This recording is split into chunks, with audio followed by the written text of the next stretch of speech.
Good afternoon everyone. रसायन Rahul channel में आप सभी का स्वागत है। आज हम पी ब्लॉक एलिमेंट की ऑक्सीजन फैमिली का पार्ट 2 स्टार्ट करेंगे। तो चलिए स्टार्ट करते हैं पार्ट 2।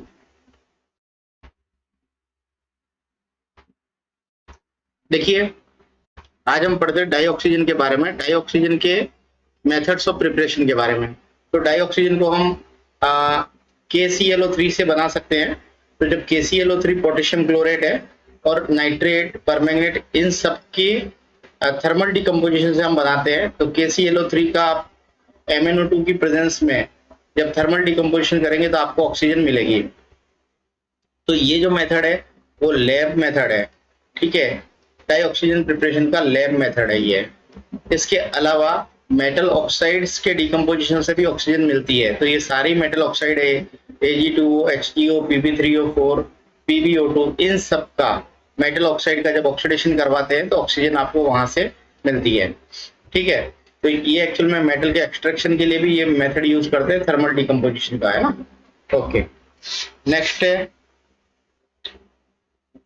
H2O2 के थर्मल डिकम्पोजिशन से भी हम इसको प्रिपेयर कर सकते हैं। H2O2 का जब डिकम्पोजिशन करते हैं तो आपको ऑक्सीजन मिल जाती है। अब देखिए fractional distillation of air. Air के अंदर बहुत सारी गैसेज होती है, नाइट्रोजन, ऑक्सीजन, कार्बन डाइऑक्साइड और आर्गन। इन सबको आप फ्रैक्शनल डिस्टिलेशन से सेपरेट कर सकते हैं। तो देखिए, जैसे हम टेम्परेचर बढ़ाते हैं, टेम्परेचर कम करते हैं और प्रेशर इंक्रीज करते हैं, वैसे ही गैसेस का लिक्विफिकेशन हो जाता है, ठीक है। गैसेज जो है वो लिक्विफाई हो जाती है। अब जब गैसेज लिक्विफाई हो जाती है तो कार्बन डाइऑक्साइड जो है आपकी, वो एक्चुअल में गैसियस फॉर्म से सीधे ही सॉलिड फॉर्म में कन्वर्ट हो जाती है। एक्चुअल में ये सब्लिमेबल सब्सटेंस है, इसलिए ये आपका सॉलिड हो जाता है और ये आपका सेपरेट आउट हो जाता है।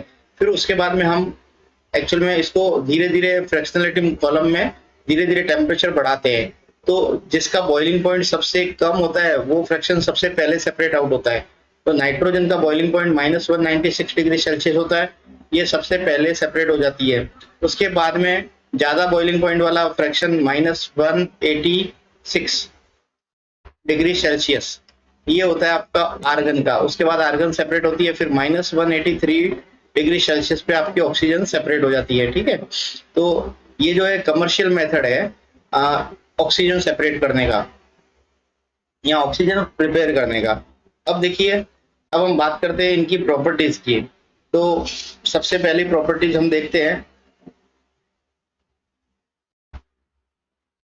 देखिए, ये कलरलेस, ओडरलेस और टेस्टलेस गैस होती है। तो आप इसको CO2 इस टाइप से याद कर सकते हैं, कलरलेस, ओडरलेस और टेस्टलेस। ये आइसोटोपिक फॉर्म में मिलती है। मैं डाइऑक्सीजन की बात कर रहा हूँ, ठीक है। ये आइसोटोपिक फॉर्म में मिलती है। ऑक्सीजन के 3 आइसोटोप होते हैं, 8O16, 8O17 और 8 ऑक्सीजन 18। ये 3 आइसोटोपिक फॉर्म में मिलती है। ये पैरामैग्नेटिक होती है, इसके पास एक अनपेयर्ड इलेक्ट्रॉन होता है, इसकी वजह से ये पैरामैग्नेटिक होती है। इसकी बॉन्ड डिसोसिएशन एनर्जी बहुत हाई होती है। इसकी बॉन्ड डिसोसिएशन एनर्जी बहुत हाई होती है, जिससे ये क्या होता है, एक्चुअल में ज्यादा रिएक्टिव नहीं होती है। देखिए, ये सारे ही मेटल्स और नॉन मेटल्स से रिएक्ट करती है, सारे ही मेटल्स और नॉन मेटल्स से रिएक्ट करती है, एक्सेप्ट जो है ये आपके जो नोबेल मेटल्स होते हैं उनसे रिएक्ट नहीं करती। जैसे आप देखिए, प्लेटिनम हो गया, ये नोबेल मेटल है, Au हो गया, ठीक है, इन सब से रिएक्ट नहीं करती। इसके अलावा ये आपके नोबेल गैसेस से भी रिएक्ट नहीं करती है। नोबेल गैसेस इनर्ट होती है, उससे भी ये रिएक्ट नहीं करती। इसकी ऑक्सीजन की जो रिएक्शन होती है वो एक्सोथर्मिक रिएक्शन शो करते हैं, मतलब रिएक्शन में ऑक्सीजन एनर्जी रिलीज होती है। चलिए देखते हैं प्रॉपर्टीज। देखिए, ये आपकी रिएक्शन जो है मेटल्स और नॉन मेटल्स के साथ में है। जैसे ये आपका कैल्शियम और एल्यूमिनियम, ये दोनों मेटल है, ऑक्सीजन से रिएक्ट करके ऑक्साइड्स बना देंगे, ठीक है। तो ये कैल्शियम ऑक्साइड फॉर्म करता है, एल्यूमिनियम ऑक्साइड फॉर्म करता है। ये आपके दोनों नॉन मेटल है, नॉन मेटल के साथ में भी ऑक्साइड फॉर्म करेंगे, ठीक है। तो फॉस्फोरस के साथ P4O10 और कार्बन के साथ CO2, इस तरीके से ये ऑक्साइड्स फॉर्म करते हैं। और साथ ही साथ ये एनर्जी रिलीज करते हैं, हीट रिलीज करते हैं, ठीक है। जितनी भी कंबशन की रिएक्शन होती है वो ऑक्सीजन की प्रेजेंस में होती है, ऑक्सीजन की एब्सेंस में कंबशन नहीं होता, ठीक है। कंबशन की सारी रिएक्शन या बर्निंग की रिएक्शन ऑक्सीजन की प्रेजेंस में होती है।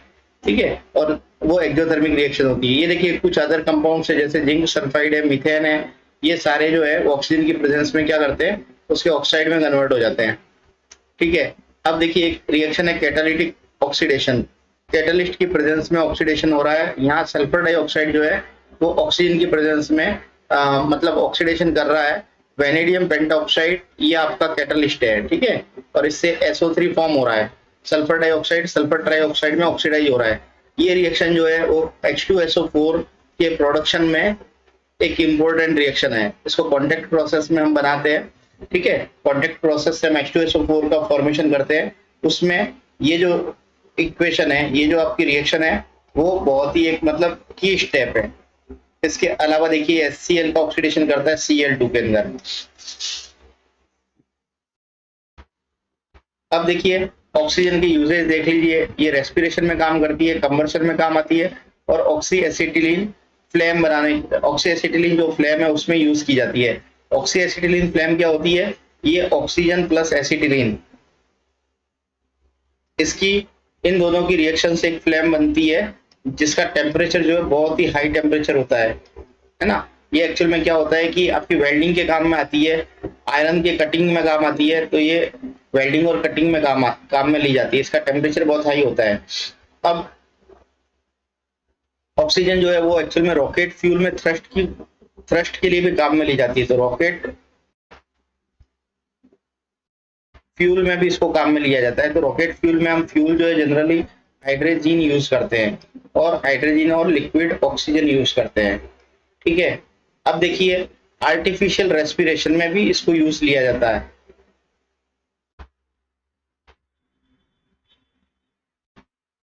जैसे आपको पता है कि आर्टिफिशियल रेस्पिरेशन में हम हॉस्पिटल के अंदर ये यूज आती है, ठीक है। जैसे कोविड के केस में आपको पता है कि पूरे इंडिया के अंदर ऑक्सीजन की क्या हो गई थी, कमी हो गई थी, ठीक है। तो ये एक्चुअल में पेशेंट के लिए रेस्पिरेशन में काम में ली जाती है। अब हम बात करते हैं ऑक्साइड्स की। तो ऑक्सीजन जो है दो तरीके के ऑक्साइड फॉर्म करता है, एक तो सिंपल ऑक्साइड होते हैं और दूसरे मिक्स ऑक्साइड होते हैं। तो ऑक्साइड जो डिफरेंट नेचर के ऑक्साइड्स होते हैं, एसिडिक, बेसिक, न्यूट्रल और एम्फोटेरिक। चलिए सारे ऑक्साइड्स के बारे में हम बात करते हैं। एक स्लाइड लेके मैं आपको एक्सप्लेन कर देता हूँ सारी ऑक्साइड्स।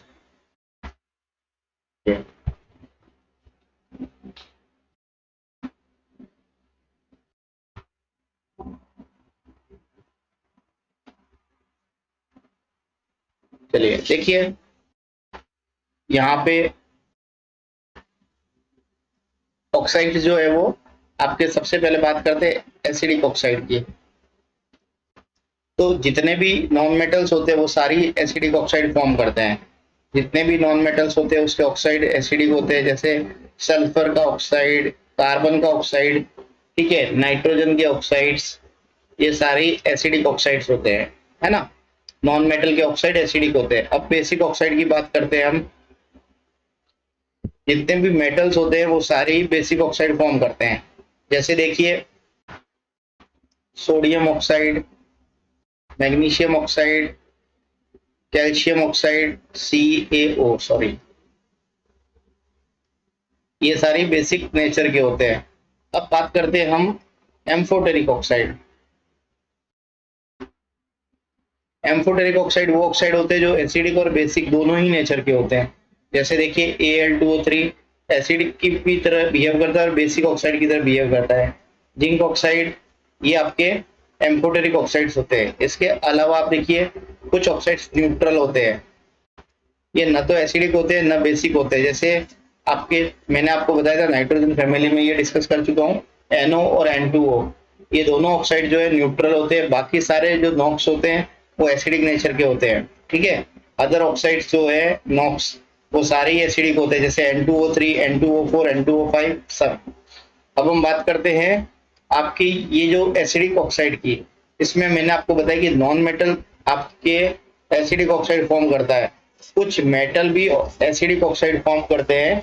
ये मेटल अपनी हायर ऑक्सीडेशन स्टेट में एसिडिक ऑक्साइड फॉर्म करते हैं। जैसे देखिए Cr2O5 ये +5 ऑक्सीडेशन स्टेट में कंपाउंड फॉर्म करता है। ये ऑक्साइड जो है वो आपका एसिडिक ऑक्साइड है। Mn2O7 ये +7 ऑक्सीडेशन स्टेट में फॉर्म करता है। एसिडिक ऑक्साइड है V2O5 +5 ऑक्सीडेशन स्टेट में, ये सारे ही आपके एसिडिक ऑक्साइड्स होते हैं। नेक्स्ट देखते हैं। देखिए अब हम बात करते हैं ओजोन की। ओजोन एक अनस्टेबल गैस होती है, ठीक है। ओजोन है एलोट्रोपिक फॉर्म ऑफ ऑक्सीजन है, ये अनस्टेबल होती है, ये आपके अल्ट्रावायलेट हार्मफुल रेडिएशन है उसको एब्जॉर्ब करती है। तो एक्चुअल में स्ट्रेटोस्फीयर के अंदर है ना, ये ट्रोपोस्फीयर है, ये आपका स्ट्रेटोस्फीयर है, ये ट्रोपो ये स्ट्रेटो, इसके बीच में ओजोन लेयर फॉर्म होती है, ये ओजोन लेयर है। ये आपकी अर्थ से 25 किलोमीटर के डिस्टेंस पे हाइट पे फॉर्म होती है। ये क्या करती है, आपके सन से आने वाली यूवी रेज जो है उसको एब्जॉर्ब करती है और अर्थ पे पहुंचने से रोकती है, ठीक है। तो इसलिए ये यूवी रेज जो है बहुत हार्मफुल होती है। अब देखिए इसका स्ट्रक्चर जो है वो देखिए कैसा होता है, इसका स्ट्रक्चर होता है बेंट शेप, है ना। इसको हम एंगुलर शेप भी बोलते हैं। क्या बोलते हैं, एंगुलर शेप। इसका हाइब्रिडाइजेशन होता है sp3 हाइब्रिडाइजेशन, ठीक है। ये रेजोनेंस शो करते हैं। कैसे रेजोनेंस शो करते हैं, देखिए यहाँ पे रेजोनेंस मैं आपको बना देता हूँ। ओजोन इस तरीके से रेजोनेंस शो करता है।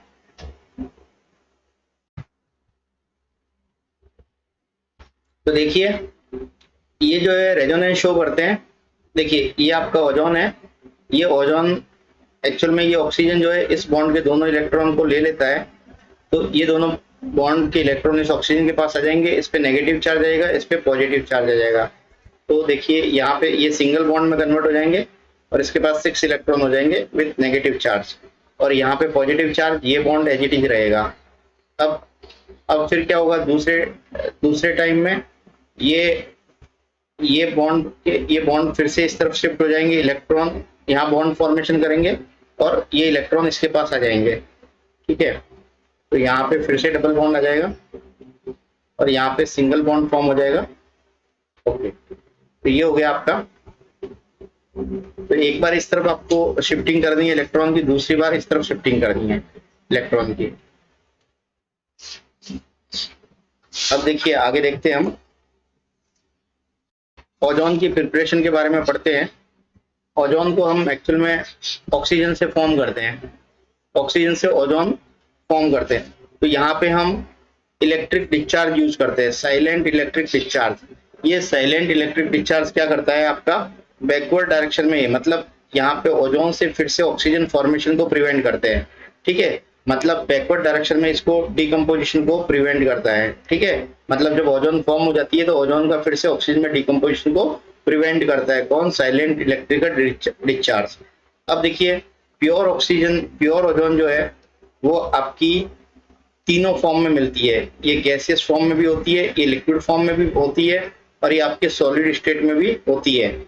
इसका कलर जो एक्चुअल में ब्लू कलर का होती है ना, ये ब्लू कलर की होती है, लेकिन ये गैसियस फॉर्म में जब होती है तो ये पेल ब्लू कलर की होती है। लिक्विड फॉर्म में होती है तो ये डार्क ब्लू कलर की होती है, डार्क ब्लू।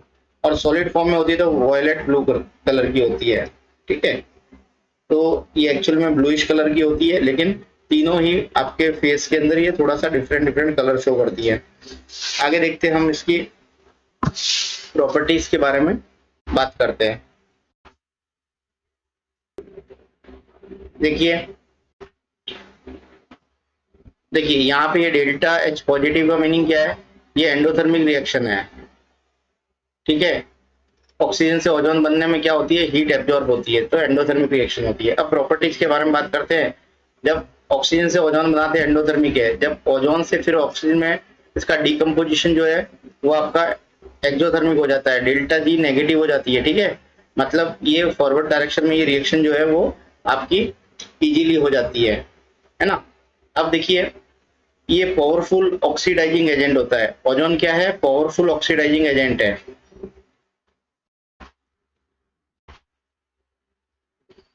देखिए यहाँ पे इसकी प्रॉपर्टी देखते हैं, ये एक्सट्रीमली पावरफुल ऑक्सीडाइजिंग एजेंट होता है। ये दूसरे सब्सटेंस का ऑक्सीडेशन कर देता है और खुद रिड्यूस हो जाता है। तो ओजोन ये आपका लेड सल्फाइड का लेड सल्फेट में ऑक्सीडेशन कर देता है, आयोडाइड का आपका आयोडीन में कन्वर्ट कर देता है, आयोडाइड -1 ऑक्सीडेशन स्टेट में, और ये आपके आयोडीन 0 ऑक्सीडेशन स्टेट में। तो यहाँ इसका ऑक्सीडेशन कर दिया। नाइट्रिक ऑक्साइड का नाइट्रोजन डाइऑक्साइड में ऑक्सीडेशन कर देता है, ये +2 से +4 में कन्वर्ट कर देती है, ठीक है। इसीलिए इसको हम बोलते हैं पावरफुल ऑक्सीडाइजिंग एजेंट।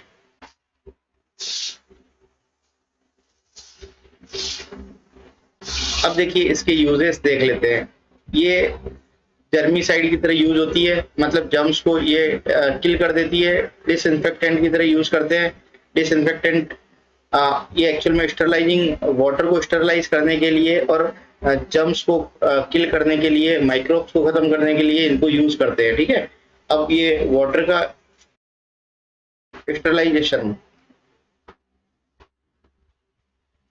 इसमें भी यूज किया जाता है ना। तो ओजोन भी यूज करते हैं और हम क्लोरीन भी यूज करते हैं, ये दोनों चीजें यूज करते हैं, ठीक है। ये KMnO4 की मैन्युफैक्चरिंग में भी काम में ली जाती है, मैन्युफैक्चरिंग ऑफ KMnO4। ये सारे यूजेज हो गए, germicide, disinfectant, sterilization of water, manufacturing of KMnO4, ये इसकी यूजेज है। अब हम बात करते हैं सल्फर की।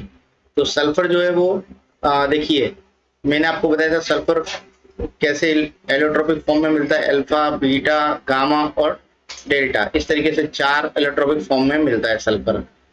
तो ये अल्फा को हम क्या बोलते हैं, अल्फा फॉर्म को हम रोम्बिक बोलते हैं, बीटा फॉर्म को मोनोक्लिनिक बोलते हैं। ये अल्फा और बीटा फॉर्म एक दूसरे में इंटर कन्वर्टेबल फॉर्म होती है। तो देखिए बिलो 96 डिग्री सेल्सियस आपका अल्फा फॉर्म स्टेबल होती है और above 96 degree Celsius beta form stable होती है। तो जब आप अल्फा फॉर्म बिलो 96 होती है, जब आप टेम्परेचर को बढ़ा के 96 से ऊपर कर देंगे तो अल्फा फॉर्म बीटा फॉर्म में कन्वर्ट हो जाएगी, और जब टेम्परेचर को आप 96 से कम कर देंगे तो बीटा फॉर्म जो है वो आपकी अल्फा फॉर्म में कन्वर्ट हो जाएगी, ठीक है। सल्फर 2 और एलोट्रोपिक फॉर्म में मिलता है, जिसको हम एक तो S8 सल्फर बोलते हैं, ठीक है। इसके स्ट्रक्चर देखते हैं हम। एक तो S8 जो सल्फर होता है वो कैसा होता है, क्राउन शेप का होता है। एक साइक्लो S6 सल्फर होता है जो चेयर शेप का होता है। तो इसका स्ट्रक्चर देखते हैं हम। ये देखिए ये चेयर फॉर्म है, ठीक है। ये क्या है, चेयर फॉर्म है। जैसे ये चेयर होती है ना बैठने के लिए, इस तरीके से, इसी तरीके से सल्फर जो है देखिए इस साइक्लो S6 फॉर्म है।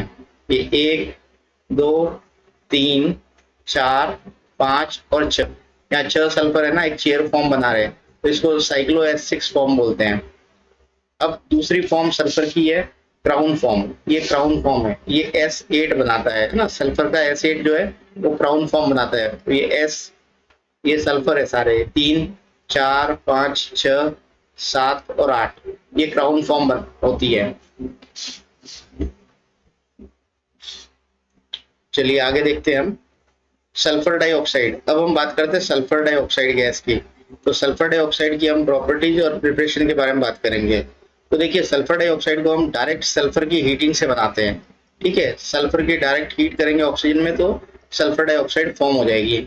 सल्फर डाइऑक्साइड को बनाने का एक दूसरा मेथड है लैब मेथड, जिसमें हम सोडियम सल्फाइड की HCl से रिएक्शन करवाते हैं। ये सोडियम सल्फाइड है, HCl से रिएक्शन करवा के SO2 आपको मिल जाती है। एक और रिएक्शन है फेरस सल्फाइड का, जब आप ऑक्सीडेशन करवाएंगे तो फेरिक ऑक्साइड बनेगा और सल्फर डाइऑक्साइड आपको मिल जाएगी, ठीक है। ये हो गई आपकी प्रॉपर्टीज। अब हम बात ये आपकी मतलब मेथड्स ऑफ प्रिपरेशन हो गया।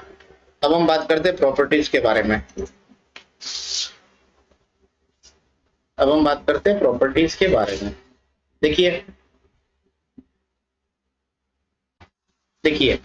ये जो आपके सल्फर डाइऑक्साइड होती है इसकी प्रॉपर्टी देखते हैं। ये पंजेंट स्मेल होती है इसकी। दूसरी है कि ये कलरलेस होती है। नेक्स्ट है ये एक्चुअल में वाटर में हाईली सॉल्युबल होती है।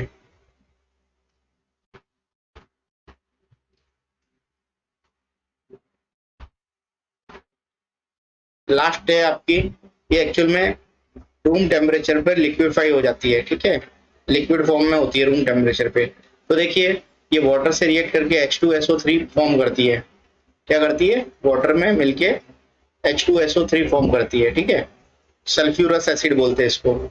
ये आपकी बेस के साथ रिएक्शन करके सोडियम सल्फाइड फॉर्म करती है। फिर ये आपकी SO2 से फिर रिएक्शन करके सोडियम बाइसल्फाइड फॉर्म होता है, ठीक है। तो सल्फर डाइऑक्साइड आपके सोडियम सल्फाइड और सोडियम बाइसल्फाइड बनाने के काम में लिया जाता है। तो इसकी जब आप सॉल्ट के साथ बेस के साथ रिएक्शन करेंगे तो सोडियम सल्फाइड बन जाएगा, और आप फिर यदि एक्सेस में सल्फर डाइऑक्साइड से रिएक्शन करवाएंगे तो सोडियम बाइसल्फाइड फॉर्म करेगा। ये क्लोरीन के साथ चारकोल के अंदर जब ये रिएक्शन करवाई जाती है तो SO2Cl2 फॉर्म करती है। अब ये वाले रिएक्शन मैं आपको बता चुका हूँ, ये वैनेडियम पेंटाऑक्साइड की प्रेजेंस में एक्चुअल में सल्फर डाइऑक्साइड का ऑक्सीडेशन सल्फर ट्राइऑक्साइड में हो जाता है, ठीक है। तो ये आपका H2SO4 के प्रिपरेशन की एक मेथड है जो कॉन्टैक्ट प्रोसेस में हम बल्स को बनाते हैं। आगे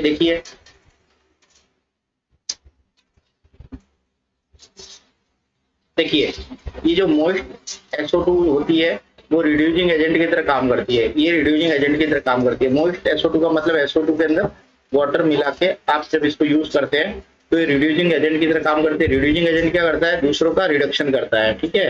दूसरों का रिडक्शन करने से क्या होगा, उसका ऑक्सीडेशन नंबर कम हो जाएगा, ठीक है। तो देखिए ये Fe+3 का Fe+2 में ऑक्सीडेशन रिडक्शन कर देती है, तो इसका ऑक्सीडेशन नंबर कम हो गया। ये रिड्यूसिंग एजेंट की तरह काम करती है। MnO4 को Mn+2 में रिड्यूस कर देती है, +7 ऑक्सीडेशन स्टेट है, उसको +2 में कन्वर्ट कर दिया इसमें, ठीक है। तो इस तरीके से ये रिड्यूसिंग एजेंट की तरह काम करती है। और ये इसका मॉइस्ट SO2 बोला मैंने आपको, तो ये SO2 प्लस वाटर, ये दोनों, ये मॉइस्ट SO2 हो जाता है आपका, ये मॉइस्ट SO2 है। देखिए ये स्ट्रक्चर है SO2 का स्ट्रक्चर, ये रेजोनेंस शो करता है। तो इसका शेप कैसा है आपका, ये बेंट शेप की होती है, ठीक है, बेंट या फिर एंगुलर। देखिए इसका जो हाइब्रिडाइजेशन था वो sp2 हाइब्रिडाइजेशन होता है इसमें। अब इसका रेजोनेंस समझते हैं हम, जैसे मैंने ओजोन का बताया था वैसे का वैसा ही यहाँ पे इसका भी रेजोनेंस होता है। तो यहाँ ऑक्सीजन जो है वो इलेक्ट्रोनेगेटिविटी ज्यादा होती है, इलेक्ट्रॉन शिफ्ट हो जाते हैं आपके ऑक्सीजन की तरफ, तो इस पे नेगेटिव चार्ज आ जाएगा, इस पे पॉजिटिव आ जाएगा, और ये डबल बॉन्ड के इलेक्ट्रॉन जो है ऑक्सीजन की तरफ शिफ्ट हो जाएंगे। तो यहाँ पे सिंगल बॉन्ड फॉर्म हो जाएगा और यहाँ पे नेगेटिव चार्ज आ जाएगा, इस पे पॉजिटिव चार्ज आ जाएगा। ये बॉन्ड के इलेक्ट्रॉन ऐसे कैसे इंटैक्ट रहेंगे। अब दूसरी बार क्या होगा, ये बॉन्ड शिफ्ट करेगा और ये बॉन्ड फिर से अपनी ओरिजिनल पोजीशन में आ जाएगा इस तरीके से, ठीक है। तो एक बार इसकी शिफ्टिंग दिखानी है, एक बार आपको इस बॉन्ड की शिफ्टिंग दिखानी है। ओके, तो ये हो गया आपका रेजोनेटिंग स्ट्रक्चर। अब बात करते हैं इसकी यूजेस की। देखिए ये आपके ब्लीचिंग, वूल की और सिल्क की ब्लीचिंग के काम में लिया जाता है। ये पेट्रोलियम और शुगर की रिफाइनिंग के काम में आती है। एंटी क्लोर एजेंट की तरह यूज करते हैं। एंटी क्लोर एजेंट क्या होते हैं आपके, एक्चुअल में ये फैब्रिक से क्लोरीन को रिमूव करने के लिए, फैब्रिक से क्लोरीन को रिमूव कर देती है, इसलिए इसको एजेंट को क्या बोलते हैं, एंटी क्लोर एजेंट, है ना। तो फैब्रिक से क्लोरीन रिमूव कर दिया जाता है। जो ब्लीचिंग में एक्चुअल में क्लोरीन से जो ब्लीचिंग होती है करवाई जाती है, उसके बाद में क्या करते हैं, क्लोरीन को रिमूव करने के लिए हम SO2 यूज करते हैं। अब ये डिसइंफेक्टेंट की तरह यूज होती है और प्रिजर्वेटिव की तरह यूज होती है। इससे हम H2SO4 प्रिपेयर कर सकते हैं, NaOH, sodium sulphide, calcium bisulphide, ये सारे जो है हम केमिकल प्रिपेयर कर सकते हैं। ओके, अब हम बात करते हैं oxo acids of sulphur, sulphur के ऑक्सो एसिड्स की बात करते हैं अब।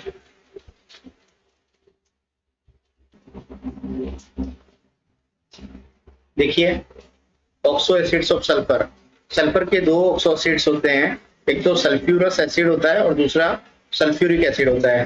तो आपने सल्फ्यूरस एसिड में H2SO3 तो सुना होगा, ये सल्फ्यूरस एसिड होता है, और सल्फ्यूरिक एसिड H2SO4 होता है।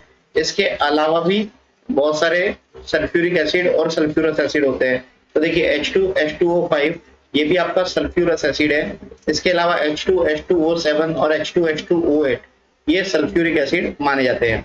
तो देखिए आपको इसके लिए क्या करना है, मैं इसके फॉर्मूले लिखने आपको ऑक्सो एसिड के स्ट्रक्चर सिखा देता हूँ कि कैसे बनाए जाते हैं इसको।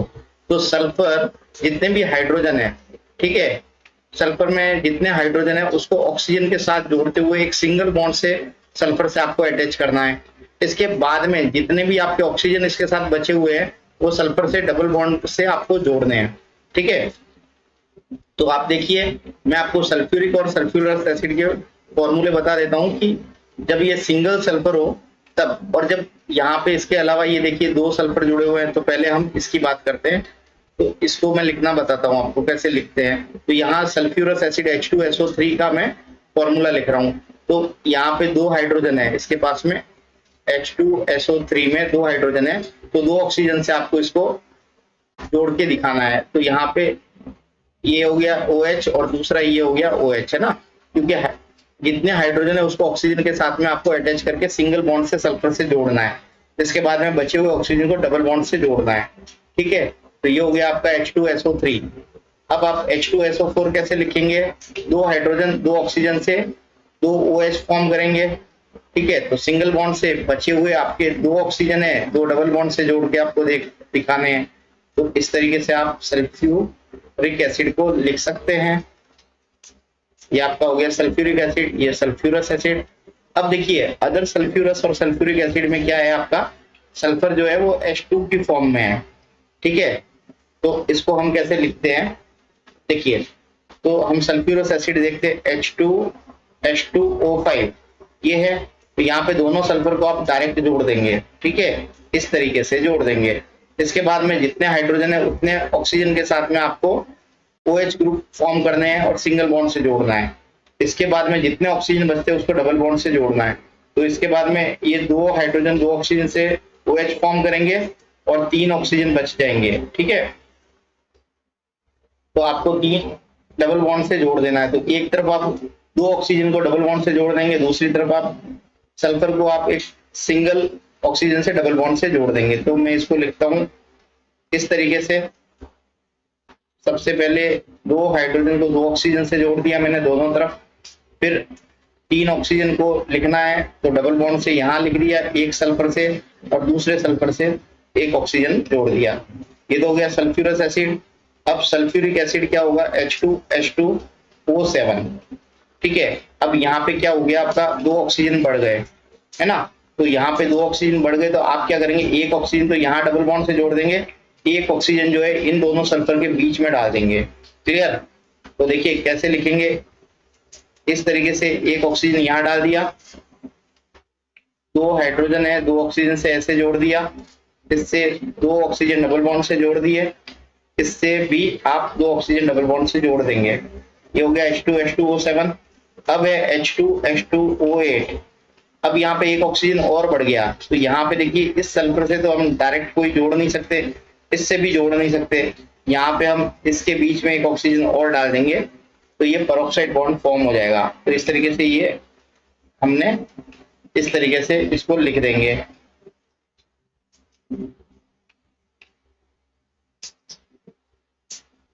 तो ये बीच में एक ऑक्सीजन मैंने और डाल दिया, ये पेरोक्साइड बॉन्ड है। तो इस तरीके से आप ऑक्सो एसिड्स के स्ट्रक्चर फॉर्म कर सकते हैं। अब बात करते हैं सल्फ्यूरिक एसिड के प्रिपरेशन की। तो सल्फ्यूरिक एसिड को जो मेथड्स ऑफ प्रिपरेशन है उसको हम बोलते हैं कॉन्टेक्ट प्रोसेस। ये कॉन्टेक्ट प्रोसेस में बनाया जाता है। तो देखिए इसमें सबसे पहले क्या करते हैं, सल्फर को ऑक्सीजन की प्रेजेंस में डायरेक्ट बर्न करते हैं, ठीक है। तो डायरेक्ट बर्निंग से क्या हो जाएगा, सल्फर डाइऑक्साइड फॉर्म हो जाएगा।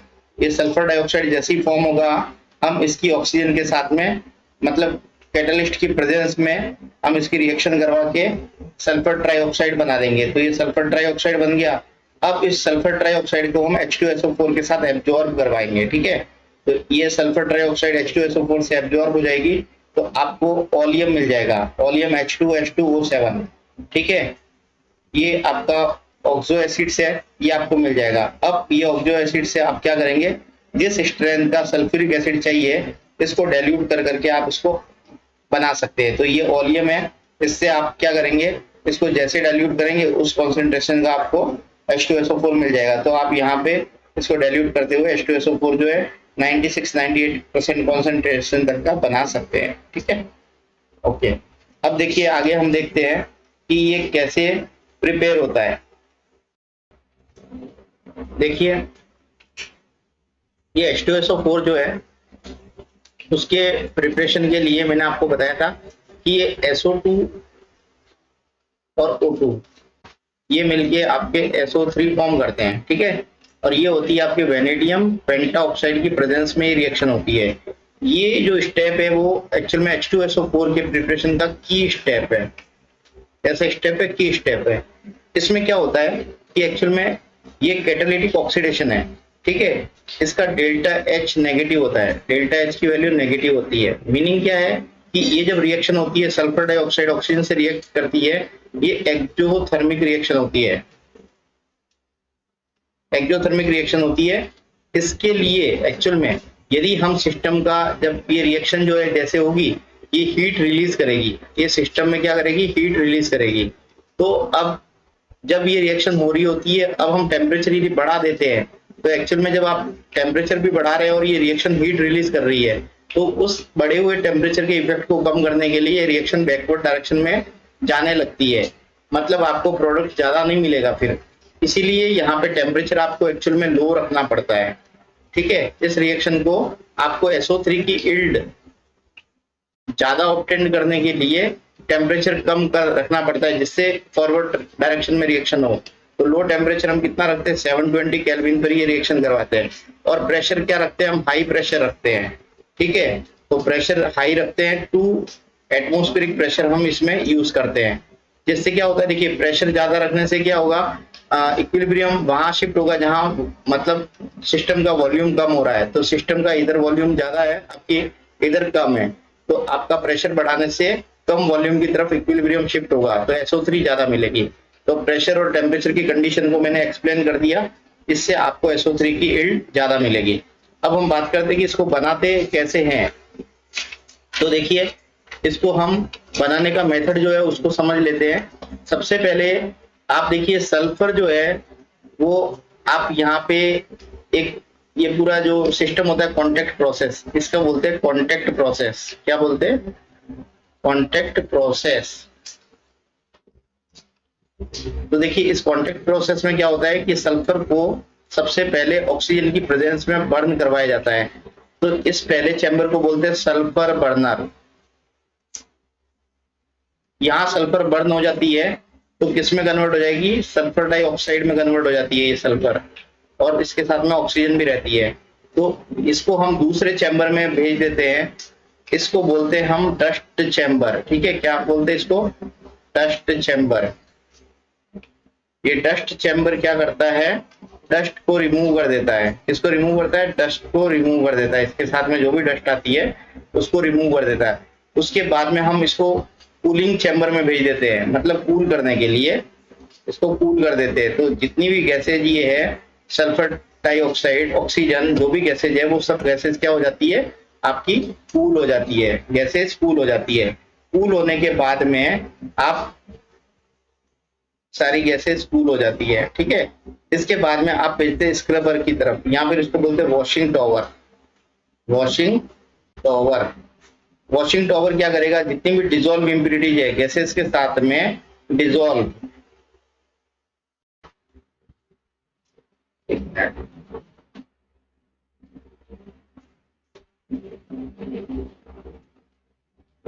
डिजोल्व इम्प्यूरिटीज,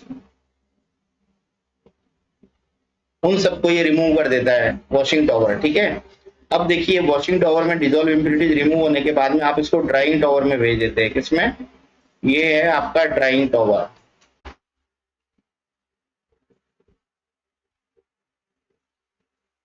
ड्राइंग टॉवर में क्या किया जाता है, ऊपर से कॉन्सेंट्रेटेड H2SO4 का स्प्रे किया जाता है। एक कॉन्सेंट्रेटेड H2SO4 डिहाइड्रेटिंग एजेंट है। इस इन सब जो गैसेज जो इसके साथ में होगी उन सबको ड्राई कर देती है ये। ठीक है, तो गैसेज ड्राई होने के बाद में हम इसको भेज देते हैं आर्सेनिक प्यूरिफायर में, है ना। तो ये नेक्स्ट चैम्बर होता है आर्सेनिक प्यूरिफायर, इसमें भेज देते हैं। ये आर्सेनिक की आपकी इम्प्यूरिटीज को दूर कर देगा। ठीक है, इसको हटा देगा। तो कैसे हटाएगा, इसके अंदर एक्चुअल में आयरन हाइड्रोक्साइड, ये है ना, फेरिक हाइड्रोक्साइड का सॉल्यूशन होता है। ये आपके आर्सेनिक को आर्सेनिक ऑक्साइड में कन्वर्ट कर देगा। ठीक है, ये एब्जॉर्ब कर देता है, आर्सेनिक ऑक्साइड की जो इम्प्यूरिटीज है उसको एब्जॉर्ब कर देगा। ठीक है, तो इसको ये एब्जॉर्ब कर देता है और आपके आर्सेनिक ऑक्साइड की सारी इम्प्यूरिटीज यहाँ पे दूर हो जाती है। इसके बाद में हम इसको भेजते हैं यहाँ से। देखिए नेक्स्ट में आपको एक स्लाइड लेके एक्सप्लेन कर देता हूँ।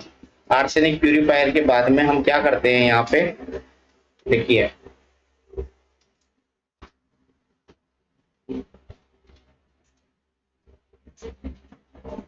देखिए इसके बाद में हम भेजते हैं इसको टेस्टिंग चैम्बर में। आर्सेनिक प्यूरिफायर में आपको क्या मिला, आर्सेनिक लेस ड्राई गैस थी और उससे आर्सेनिक आपने रिमूव कर दिया। उसके बाद में टेस्टिंग चैम्बर है।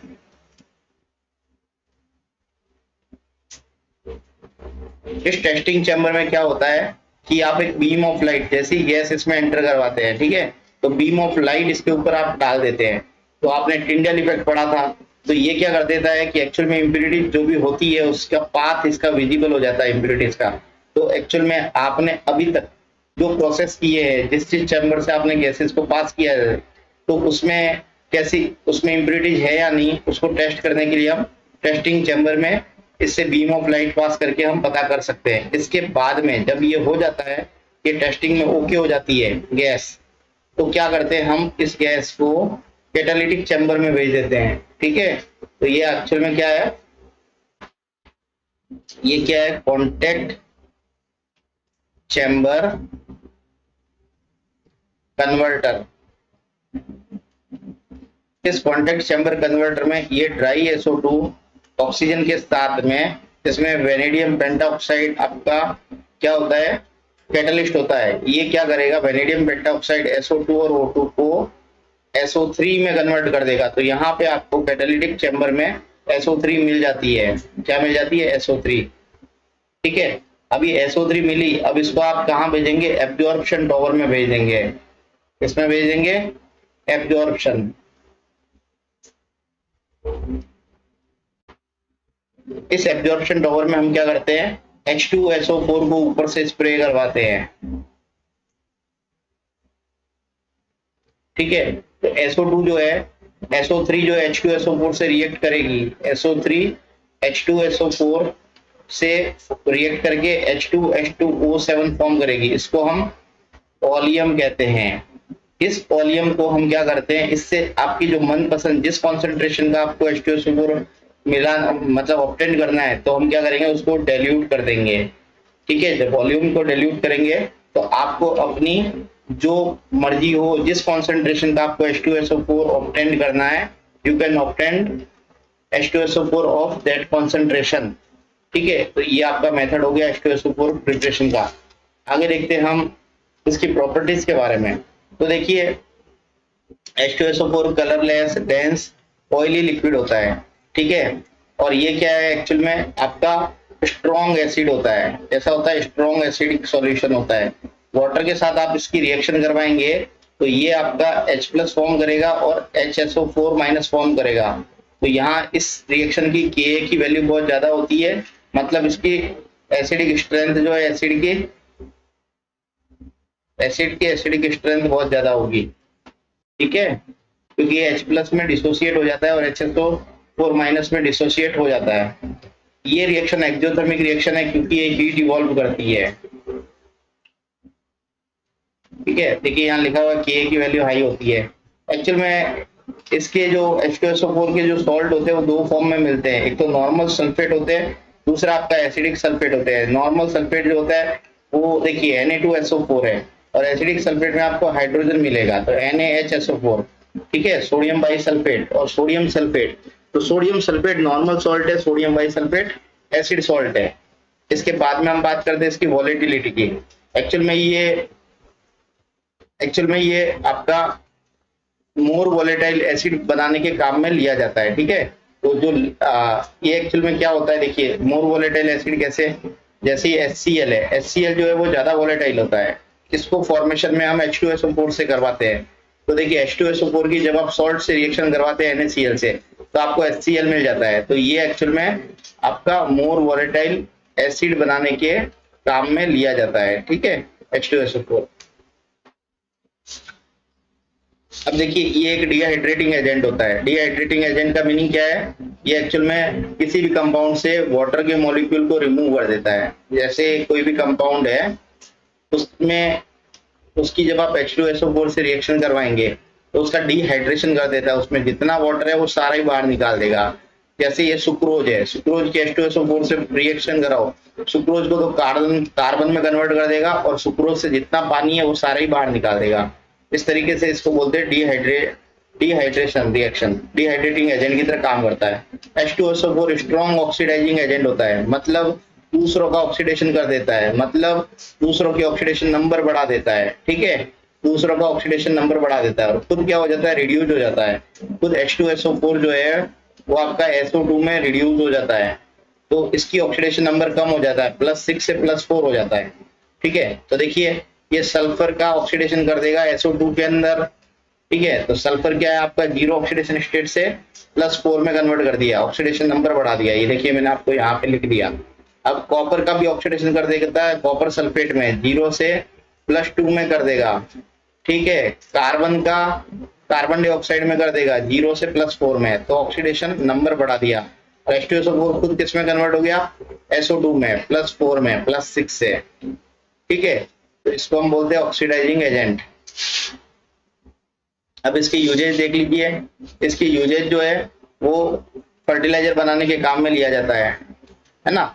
H2SO4 का जो है जैसे अमोनियम सल्फेट हो गया,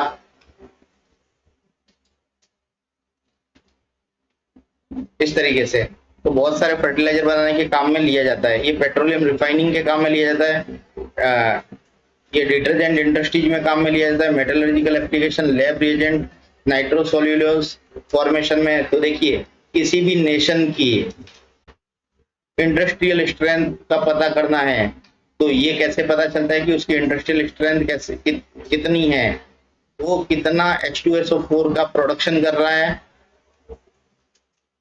और कितना H2SO4 का कंजप्शन करता है।